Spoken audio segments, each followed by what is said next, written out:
I love kids. It's a privilege to teach kids, it really is. Just going into the classroom every day is such an inspiration for me because I get to encourage little minds and spirits. I do it because I think it's important, because I believe in it. And I continue to do it because I always find it challenging and at the same time rewarding. The best part for me is knowing the impact that I have on their lives. You know, what I'm doing is sometimes I believe changing their lives.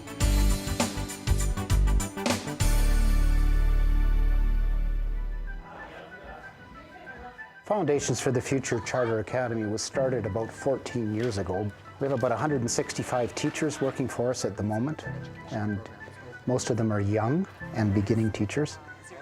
I think there's been a recognition that there are certain things about our program that are quite distinctive from teaching approaches in other places, and so we've been conscientious about helping new staff understand those unique characteristics of our school and prepare them well to be in the classroom when they first begin. So we have 8 days of training that's offered to new teachers in August. Depending on who the teacher is and what grade they teach, it will depend on how many sessions that they attend, and we pay them an honorarium for attending and basically cover everything from what's distinct about our charter school to specifics about math and language arts, our teaching and learning approach, and our classroom management approach. I came from a university program at the University of Lethbridge where student teachers are completely supported throughout all of their practicums. You have a mentor teacher who works very closely with you, which is similar to how FFCA structures their orientation and their new teacher setup. I have a mentor teacher at my school. I have a grade 3 team who helps and supports me all the time. I have a principal and a vice principal who are very supportive, and there is that culture of support where, I mean, you go through orientation and it's those 2 weeks in August, but that's not just the amount of support I get as a new teacher. It's constant and goes on all year round with, you know, everybody at my school. So we have a very collaborative culture at our school, and new teachers right from the beginning are invited to become part of a team, and that's really the first day of orientation. From there, on the very first day that all the teachers are back, they get to meet their grade level team or their subject team, depending on if it's middle, high school, or elementary. And a lot of the things that we do are team planned. So long-range plans for classrooms, specific activities, assessment. A lot of what we do it involves team planning. So they get to meet within their campus bi-weekly to do all of this work.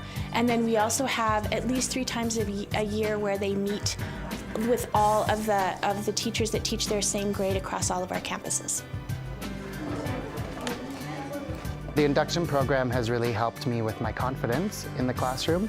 And when you have confidence in the classroom, your students, they see that, and it helps you teach better, and it gives you a sense of comfort that I don't think university classes can really teach you or show you. So I think that that's probably one of the greatest things that I think it gave me and then my students.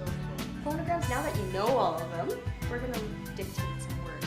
So for the coaches, in terms of how do we choose them, they are people on our staff who do have the 2 years at least experience, who have excellent communication skills, who have excellent relationship building skills, are good people for causing reflection, so asking those sorts of reflective questions and helping people to feel comfortable having them in their classroom and that sort of thing.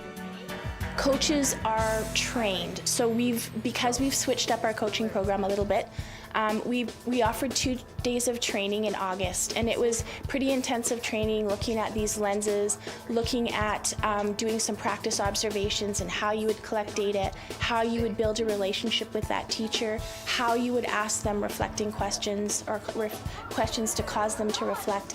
And then there was an additional day that we did in November that involved teachers and coaches.